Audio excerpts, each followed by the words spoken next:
Hey, what are you doing? Don't do that. Instead, spend the day with me.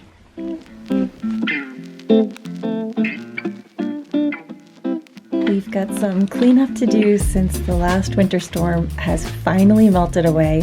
It's still very cold outside, so the wood stove prep is needed for another really chilly weekend.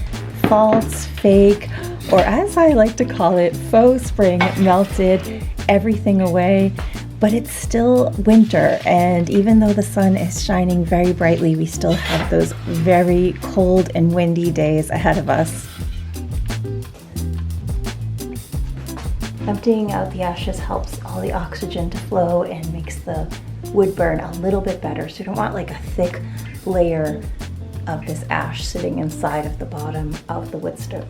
One of my friends who watches the videos had asked me about this wood stove, and this is a glass plate. It looks like a Pyrex plate. It literally does. We had to have that professionally fixed because there was a humongous crack right across. I wish I could show you. Right now it's all like dusty, dirty, ashy. I'm not going to clean that off right now, but this will be cleaned when the season's over. And we have this beautiful elm tree design that is on the cover. It says the elm, and this is from Vermont Iron Stove Works. They don't make these anymore.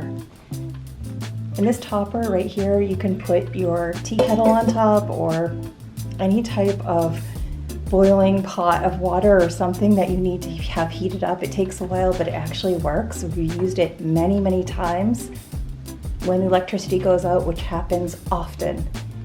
This has been a lifesaver for any type of hot water, hot stew, whatever we needed.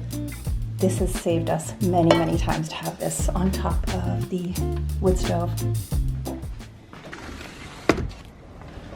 I'm not sure if you can hear this wind. Way off in the distance, it sounds like a train. And it is very cold outside, mostly because of the wind. We have the beautiful sunshine that's happening. The sky is super blue and clear.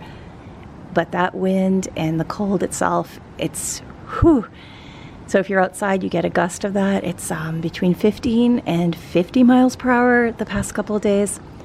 And that's why when we have a touch of spring, where it's like between 50 and 60 Fahrenheit, just hold on because it will get cold again. We call it faux spring. And we're going to have a week that's coming up of this faux spring, and probably after that a few more days that are pretty chilly. You just have to hold on and wait for this to kind of pass, and then we'll have the spring days coming soon. And that is why we're going in with lighting the wood stove, just in case the electricity gets shut off from power lines falling, and also just to keep things heated up. And we've got a little bit of wood left over here. I piled this up a couple days ago in preparation, and I like to use anything like an egg carton to help start the fire and keep it going.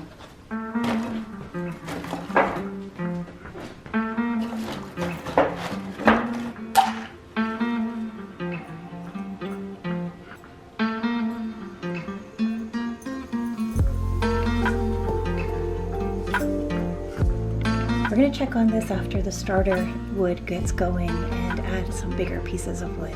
I think it's about time to dump out the ashes though.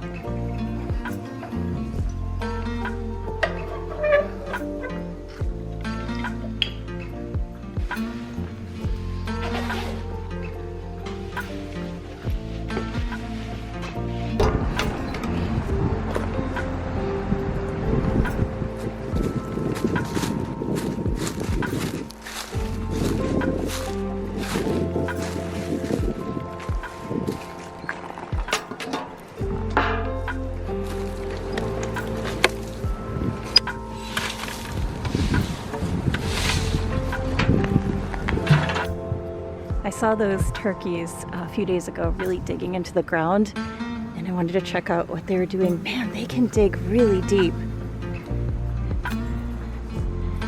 This is like where they kick, and they made a circle of kicking. I think it's just one turkey I was watching, but it made like a whole circle kicking around, and I'm curious if anyone knows what they're doing. I suppose they're getting worms, trying to get protein.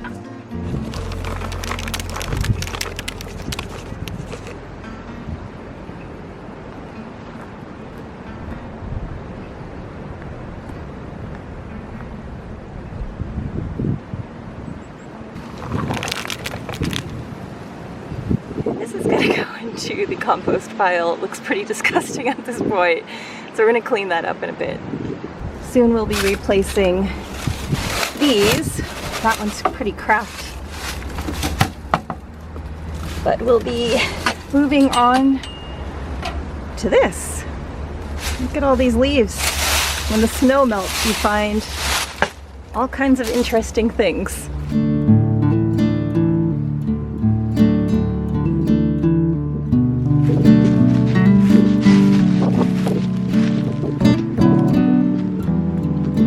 Last video I had the beautiful snowscape, and now you can see it's all melted. Thankfully it took weeks, but it looks pretty grim when it all melts. And these beautiful rhododendrons that were covered in snow, they looked like this gorgeous snow mound, snow cave. We like to check everything to see if anything has fallen that we need to clean up. Until we do the big spring clean when everything is safe to remove. You don't want to remove the leaves too early. There's pollinators in here, there's bees, different types of pollinators in the ground. You don't want to disturb them. I know the woodchuck really loves this little hole. He has like some type of cave system underneath us. We see him and his family, or her and her family, come out every spring, summer, and they love eating all the seeds and the different things we leave for the birds and the squirrels. Oh, I see something. If you're squeamish, please look away for a minute. This is just some droppings. A lot of hair. Wow.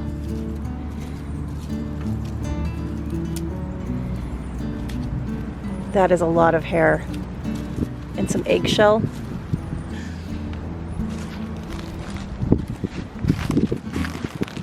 Oh my.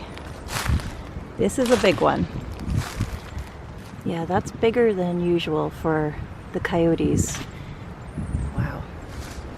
Usually they're not that big. But here you can see what it looks like without all that beautiful snow covering everything. It's still super sunny out. Gorgeous day. But very, as I call it, sticky. These were all covered in snow, looking gorgeous, and now it's just a sticks everywhere.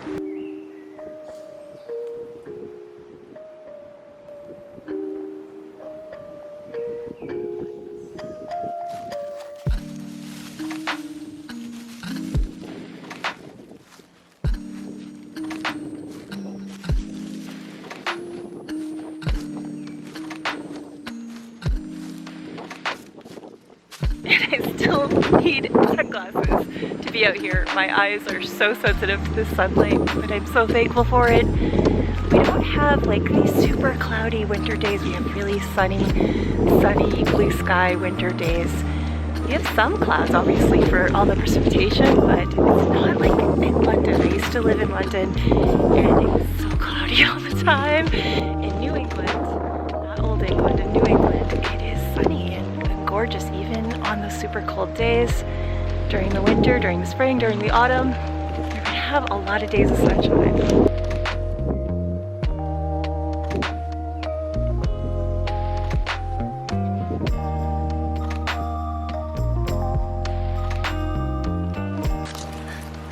So many, so we're gonna have a lot to burn later and clean up. It's just so many. Oh my goodness.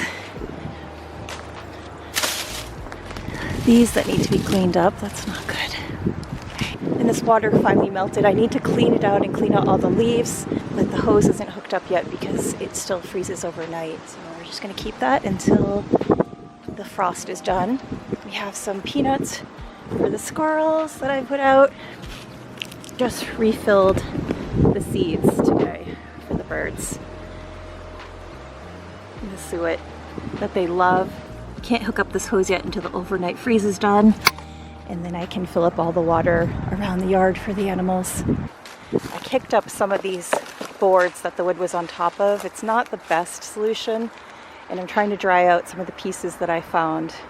And we just have this tiny little pile left. This wood burned so fast, it was really dry, and it just burned faster than probably any season of wood I've ever seen.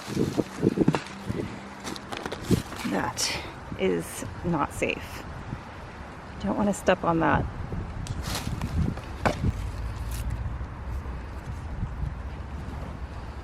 And I don't want to burn this plastic bit.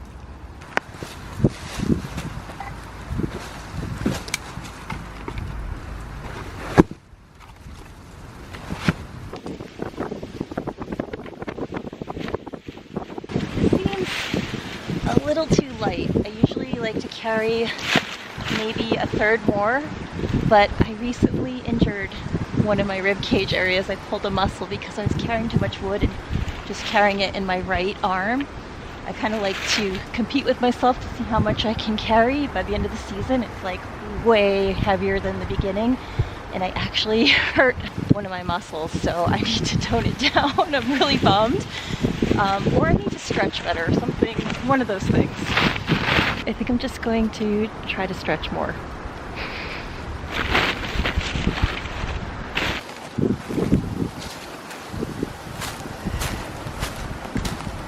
Yeah, if I'm able to walk and not wobble, then I feel like this is way too light. Okay, let's give it a check, see how things are going in there. Oh, very nice, very, very nice. We don't want to leave that open too long because the smoke comes out and fills up the room. Really don't want that. I do have a ceiling fan to keep everything moving along really nicely, but still don't want to fill up the house with smoke. So we're going to get a piece of wood and put that in there.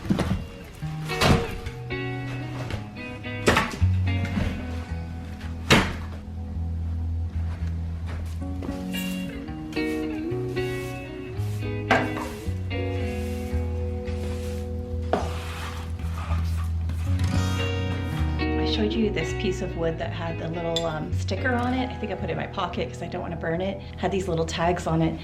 And the last round of wood that we burned, these are some of the things we found inside the wood, like deeply embedded. I mean, I know this is to hang some type of bird feeder or maybe a plotted plant or something like that, but we've been finding a ton of hooks in the last round of wood that we received. You couldn't even see it until we burned it and emptied out the ash, and then found all these bits and pieces.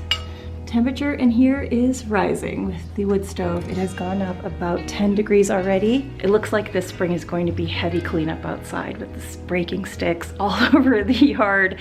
That's okay because there's a lot more extra to burn, and even though it's March, we still have so many nights of very cold weather. It will be sunny and warm, and then that temperature will just drop right down. So we're very fortunate to have a lot of extra sticks. We can burn them. It helps heat up the room a bit.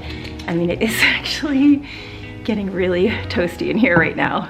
I wanted to show you really quickly what I just got today in the mail.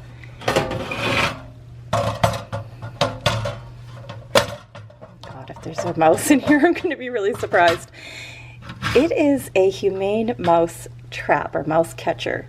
It has this little thing that they walk in, and it opens the door and closes them in it.